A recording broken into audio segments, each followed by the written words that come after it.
Hi friends, welcome to Seemarasigan. நம்ம இன்னைக்கு மூவியில் பார்க்க போகிற படம் இப்போ தாரிஸ் அலிசை ஓடிட்டு இருக்க ஹாலிவுட் படம். படத்தோட நேம் மைக்கேல்.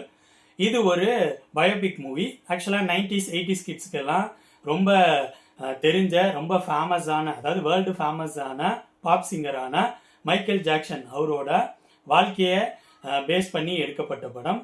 இந்த படத்தோட ஸ்டோரி என்ன, இந்த படம் எப்படி இருந்துச்சு அப்படிங்கிறத பார்க்குறதுக்கு முன்னாடி நான் எப்போதும் ரெக்வஸ்ட் பண்ணுற மாரி இந்த வீடியோ ஃபுல்லாக பாருங்கள். பிடிச்சிருந்தால் லைக் பண்ணுங்கள், கமெண்ட் பண்ணுங்கள், என்னோட சேனலை சப்ஸ்கிரைப் பண்ணுங்கள். அது மட்டும் இல்லாமல் என்னோட வீடியோஸ் எல்லாம் ஷேர் பண்ணுங்கள். இந்த படத்தோட ஸ்டோரி என்னன்னா, சாதாரண கருப்பின குடும்பத்தை சேர்ந்த மைக்கேல் ஜாக்சன் எப்படி வேர்ல்டு ஃபேமஸ் டாப் ஸ்டார் ஆகுறாரு, அவரோட லைஃப்பில் அவர் ஃபேஸ் பண்ணுற பிரச்சனைகள் என்னென்னா, அவரோட அப்பாவால் எப்படி கண்டிப்பாக வளர்க்கப்படுறாரு, எப்படி பாப் சிங்கர் ஆகணும் அப்படிங்கிற எண்ணம் உருவாகுது. படிப்படியாக கருப்பு வெள்ளை அப்படிங்கிற பாகுபாடு அதிகமாக இருக்க அந்த காலகட்டத்திலே எப்படி மிகப்பெரிய பாப் சிங்கர் ஆகுறாரு அப்படிங்கிறத பற்றி சொல்கிற படம் தான் மைக்கேல். இந்த படத்தை பற்றி சொல்லணும்னா, இந்த படத்தோட மிகப்பெரிய பலம் இந்த படத்தோட டெக்னிக்கல் விஷயங்கள் தான். ஏன்னா இந்த படத்தில் ஃபுல் அண்ட் ஃபுல் மியூசிக் அப்படிங்கிறது ரொம்ப முக்கியமான விஷயமா இருக்கு. ஒரு வேர்ல்டு ஃபேமஸ் பாப் சிங்கரோட பயோபிக்ல மியூசிக் எந்த அளவு ஸ்ட்ராங்காக இருக்கணுமோ அந்த அளவு ஸ்ட்ராங்காக இந்த படத்தில் கொண்டு வந்திருக்காங்க. இந்த படத்தில் இவங்க ஒரு ஆல்பமும் ப்ரெசென்ட் பண்ண விதம், அதாவது மேக் பண்ண விதம்னு அந்த இடங்கள் எல்லாத்துலேயும் பேக்ரவுண்ட் மியூசிக், ஒளிப்பதிவு, எடிட்டிங் எல்லா விஷயங்களும் பயங்கர பர்ஃபெக்டாக இருந்துச்சு. அது மட்டும் இல்லாமல் இந்த படத்தில் நடிச்சவங்களோட பர்ஃபார்மன்ஸும் செமையாகவே இருந்துச்சு. குறிப்பாக இந்த படத்தில் மைக்கேல் ஜாக்சன் சின்ன பையனாக இருக்கிறப்ப ஒரு கேரக்டர், ஒரு சின்ன பையன் பர்ஃபார்ம் பண்ணியிருப்பான். நெக்ஸ்ட் பெரிய பையனாக இருக்கிறப்ப ஜாஃபர் ஜாக்சன் பர்ஃபார்ம் பண்ணியிருப்பாரு. அவரு மைக்கேல் ஜாக்சன் அவரோட அண்ணன் பையன் தான். சின்ன வயசு கேரக்டரில் வர அந்த சின்ன பையன் எக்ஸ்ட்ராடினரியான பர்ஃபார்மன்ஸை கொடுத்துருந்தான். அந்த கேரக்டரை அந்த பையன் ஹேண்டில் பண்ண விதத்தை பார்க்குறப்ப செமையாகவே இருந்துச்சு. உண்மையாகவே மைக்கேல் ஜாக்சன் இப்படி தான் இருந்திருப்பாரு அப்படிங்கிற லெவலுக்கு அந்த பையனோட பர்ஃபார்மன்ஸ் இருந்துச்சு. நெக்ஸ்ட் ஜாஃபர் ஜாக்சனும் அவரால் முடிஞ்ச லெவல் பெஸ்டான பர்ஃபார்மன்ஸ் தான் கொடுத்துருக்காரு. இவரை தவிர படத்தில் நடித்த மற்ற நடிகர்களும் இந்த படத்துக்கு என்ன தேவையோ அதை பர்ஃபார்மன்ஸாக கொடுத்துருக்காங்க.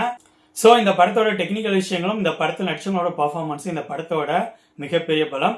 நெக்ஸ்ட் இந்த படத்தோட ஸ்க்ரீன் பிளே பற்றி சொல்லணும்னா, இந்த படத்தோட ஸ்க்ரீன் பிளே நான் ஆல்ரெடி சொன்ன மாதிரி படத்தோட ஸ்டார்டிங்லேருந்து அவர் சின்ன வயசில் அந்த மியூசிக் மேலே எப்படி ஆர்வம் உண்டாகுது, அவங்க அப்பா அவர் எப்படி ஸ்ட்ரிக்டாக வளர்க்குறாரு, அவரோட ஃபேமிலி பேக்ரவுண்ட் என்ன, இந்த விஷயங்கள் எல்லாத்தையும் கொஞ்சம் கொஞ்சமாக கொண்டு வராங்க. இந்த விஷயங்கள்லாம் சுவாரஸ்யமாக தான் இருந்துச்சு. அதுக்கப்புறம் அவர் பெரிய பையனான பிறகு அந்த ஆல்பம்லாம் எப்படி ரெடி பண்ணுறாங்க, அதுக்காக அவங்க போடுற எஃபோர்ட் என்ன, அந்த விஷயங்கள் எல்லாத்தையும் அழகாக காட்டியிருந்தாங்க. ஒன்று சக்ஸஸ் ஆன பிறகு அடுத்த ஆல்பம் பண்ணுறதுக்காக அவங்க போகிற எஃபோர்ட் என்னன்னு, அடுத்தடுத்து இந்த ஆல்பம் பேஸ் பண்ணி வர சீன்ஸு, அதை ப்ரெசென்ட் பண்ணுற விதம் எல்லாமே செம்மையாக இருந்துச்சு. ஸோ இந்த விஷயங்கள்லாம் இந்த படத்தோட ஸ்க்ரீன் பிளேக்கு மிகப்பெரிய பலமாக இருந்துச்சு. இந்த படத்தோட குறைகள் அப்படின்னு சொல்லணும்னா, இந்த படத்தில் ரைட்டிங் ஸ்ட்ராங்காக இல்லையோ அப்படிங்கிற மாதிரி தோணுச்சு. ஏன்னா இந்த படத்தில் அவர் பாட்டம் லெவல்லேருந்து எப்படி டாப் லெவல் போகிறாரு அப்படிங்கிற லெவலில் மட்டும்தான் ஸ்க்ரீன் பிளே பண்ணியிருக்காங்க.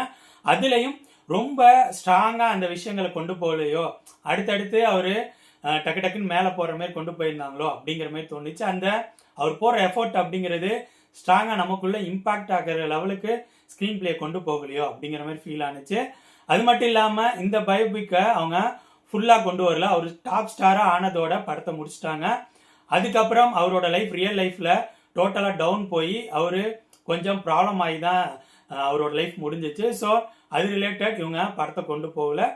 அது ஒரு ஃபுல்லான பயோபிக்கை பார்க்கலையோ அப்படிங்கிற மாரி லைட்டான ஒரு ஃபீலை கொடுத்துச்சு.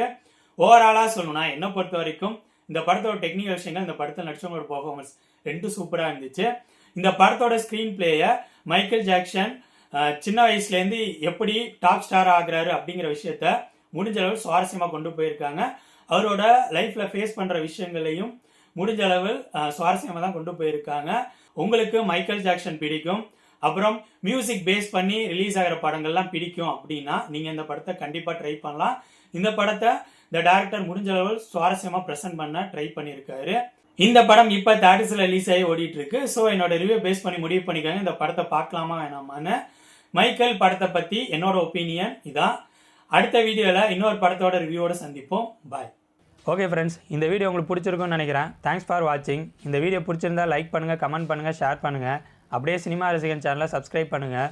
கூடவே பக்கத்தில் இருக்க பெல் ஐக்கானையும் கிளிக் பண்ணுங்கள். அப்போ தான் நம்ம போடுற வீடியோஸ் குடன் உங்களுக்கு வந்து சேரும். தேங்க்யூ.